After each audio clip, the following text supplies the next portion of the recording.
दोस्तों, आज की सबसे बड़ी और सनसनीखेज खबर बिहार से सामने आ रही है, जहां खुफिया एजेंसियों की ओर से यह बड़ा खुलासा हुआ है कि 3 खतरनाक आतंकी बिहार की सीमा में घुस आए हैं और उनके निशाने पर राज्य की 5 प्रमुख जेलें हो सकती हैं।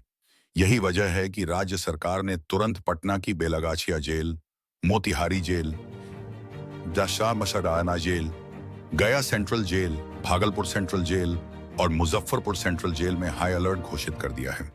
बताया जा रहा है कि इन 3 आतंकियों की गतिविधियां पिछले कई दिनों से खुफिया विभाग की निगरानी में थीं और यह आशंका जताई जा रही है कि वे देश की सुरक्षा और कानून व्यवस्था को चुनौती देने के लिए किसी बड़े षड्यंत्र की तैयारी में हैं। जैसे ही यह इनपुट बिहार पुलिस और प्रशासन को मिला, वैसे ही जेलों की सुरक्षा तत्काल दोगुनी कर दी गई है और हर कैदी पर कड़ी नजर रखी जा रही है।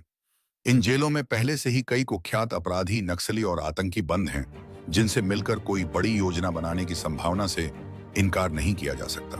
पटना बेलगाछिया जेल की बात करें तो यह राजधानी की सबसे सुरक्षित मानी जाने वाली जेल है, लेकिन खुफिया एजेंसियों ने साफ कहा है कि राजधानी के बीचों बीच स्थित यह जेल आतंकी गतिविधियों का प्रमुख निशाना बन सकती है।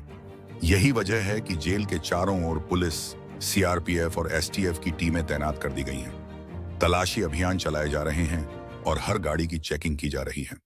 मोतिहारी जेल की स्थिति सबसे संवेदनशील बताई जा रही है, क्योंकि यह नेपाल की सीमा से जुड़ा हुआ इलाका है और आतंकियों की घुसपैठ अक्सर इसी रास्ते से होती रही है। यही कारण है कि मोतिहारी जेल के चारों ओर बंकर बना दिए गए हैं और अतिरिक्त पुलिस बल को तैनात किया गया है। यहां तक कि स्थानीय प्रशासन ने आसपास के बाजारों और गांवों को भी अलर्ट कर दिया है और लोगों से अपील की है कि वे किसी भी संदिग्ध व्यक्ति या गतिविधि की तुरंत सूचना दें। गया सेंट्रल जेल में पहले से बंद कई नक्सली और कट्टर अपराधियों को देखते हुए वहां भी सुरक्षा चाक चौबंद कर दी गई है। जेल के बाहर 24 घंटे निगरानी की जा रही है और जेल कर्मियों की विशेष जांच भी की जा रही है, ताकि अंदर से कोई मदद न मिल सके। भागलपुर सेंट्रल जेल, जो अपने पुराने इतिहास और बड़े कैदियों के कारण हमेशा चर्चा में रहती है, अब फिर एक बार आतंकियों की वजह से खतरे के घेरे में आ गई है। यहां आर्म्ड पुलिस की 3 अतिरिक्त कंपनियां तैनात की गई हैं और जेल की दीवारों के ऊपर वॉच टावर से हर पल निगरानी रखी जा रही है। मुजफ्फरपुर सेंट्रल जेल की बात करें तो यहां भी स्थिति बेहद गंभीर है, क्योंकि यहां कई बार जेल ब्रेक की कोशिशें हो चुकी हैं और इस बार आतंकी घुसपैठ की खबर ने प्रशासन की नींद उड़ा दी है। खुफिया एजेंसियों के मुताबिक आतंकियों का मकसद सिर्फ जेल पर हमला करना ही नहीं, बल्कि वहां से किसी बड़े आतंकी या कुख्यात अपराधी को छुड़ाने का भी हो सकता है। इस आशंका के चलते सभी जेलों के भीतर और बाहर तलाशी का दौर लगातार जारी है।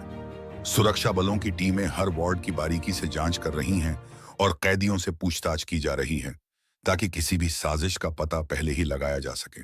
बताया जा रहा है कि ये तीनों आतंकी अफगानिस्तान और पाकिस्तान से ट्रेनिंग लेकर आए हैं और इनका नेटवर्क उत्तर प्रदेश, झारखंड और बिहार में फैला हुआ है। यही वजह है कि पड़ोसी राज्यों की पुलिस को भी अलर्ट पर रखा गया है।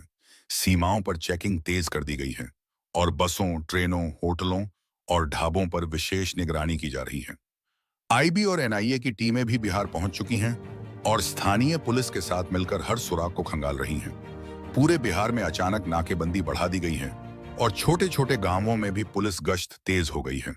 राजधानी पटना में सुरक्षा व्यवस्था को युद्ध स्तर पर बढ़ा दिया गया है और खासकर रेलवे स्टेशन, बस स्टैंड और हवाई अड्डे पर अतिरिक्त सुरक्षा बल तैनात कर दिए गए हैं, ताकि आतंकी कहीं से भी भागने या छिपने में कामयाब न हो सकें। इस घटना के बाद आम जनता में भी खौफ का माहौल है।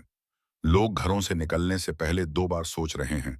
बाजारों में रौनक कम हो गई है और शहर की सड़कों पर पुलिस के सायरन हर वक्त सुनाई दे रहे हैं। हालांकि प्रशासन ने लोगों से अपील की है कि अफवाहों पर ध्यान न दें और शांति बनाए रखें, लेकिन डर का असर साफ दिख रहा है। सूत्रों के मुताबिक आतंकी किसी बड़े त्योहार या मौके का फायदा उठाकर अपनी योजना को अंजाम देना चाहते हैं। इसीलिए सरकार ने तत्काल बैठक कर राज्य भर में चौकसी बढ़ाने का फैसला किया है। मुख्यमंत्री ने खुद आला अधिकारियों के साथ आपात बैठक की है और साफ निर्देश दिया है कि सुरक्षा में कोई भी चूक बर्दाश्त नहीं की जाएगी। 5 जिलों के जिलाधिकारियों और एसपी को व्यक्तिगत तौर पर जिम्मेदारी दी गई है कि वे जेलों की सुरक्षा की रोजाना रिपोर्ट सीधे सरकार को भेजें। सीसीटीवी कैमरों की संख्या बढ़ा दी गई है, ड्रोन से निगरानी शुरू हो गई है और जेल के आसपास रहने वाले हर व्यक्ति की पूरी जांच की जा रही है। खुफिया एजेंसियों का कहना है कि आतंकियों की गतिविधियों का मकसद पूरे देश को संदेश देना है कि वे किसी भी जगह को निशाना बना सकते हैं, लेकिन बिहार पुलिस और सुरक्षा बल इस बार किसी भी हाल में उन्हें सफल नहीं होने देंगे। कुल मिलाकर कहा जा सकता है कि 3 आतंकियों के बिहार में घुसने की खबर ने पूरे राज्य की नींद उड़ा दी है। पांचों बड़ी जेलें फिलहाल किले में तब्दील हो चुकी हैं और सुरक्षा एजेंसियां 24 घंटे अलर्ट पर हैं। अब देखने वाली बात यह होगी कि आने वाले दिनों में क्या सुरक्षा बल इन आतंकियों को पकड़ पाने में सफल होते हैं या नहीं, लेकिन इतना तय है कि बिहार में इस समय हालात बेहद तनावपूर्ण हैं और हर जगह डर और सन्नाटा पसरा हुआ है।